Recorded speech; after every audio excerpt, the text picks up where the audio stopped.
आज दिविशा आणि माझ्याकडे पुष्कळ वेळ होता. मग आम्ही एक आर्ट ड्रॉ केलेलं आहे. त्याच्यामध्ये जे पण जुने ॲनिमल्स होते तिचे पडलेले, ते आम्ही एक पुठ्ठा घेतला. त्या पुठ्ठ्यावरती आम्ही ते ॲनिमल चिटकवणार होतो. तुमच्याकडे अजून काही जुनं सामान असेल तेही तुम्ही घेऊ शकता. एक व्हाईट कार्ड पेपर तुम्हाला त्यासाठी लागतो आणि त्याच्यामध्ये वॉटर कलर्स पण तुम्हाला लागणार आहेत. इथे आम्ही पिस्त्याचे शेल्स वापरलेले आहेत. ते आम्ही खूप दिवसापासून जमा करत होतो. अशा पद्धतीने स्क्वेअर शेप, सर्कल, कुठलाही शेप तुम्ही पुठ्ठ्याला देऊन त्याच्यावरती तो व्हाईट पेपर चिटकवायचा आहे.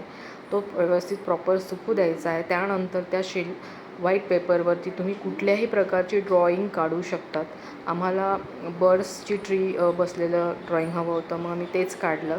त्यावर बर्ड्सचा शेप देऊन त्या शिंपल्यांना आम्ही प्रॉपर कलरिंग केलेलं आहे. आणि त्याच्यावरती जे पण आमच्याकडे साहित्य होतं, जसे काचेचे स्टोन, जुने डायनासॉर्स, डॉल्स, त्या आम्ही तिथे अट्रॅक्शन म्हणून ठेवलेलं आहे.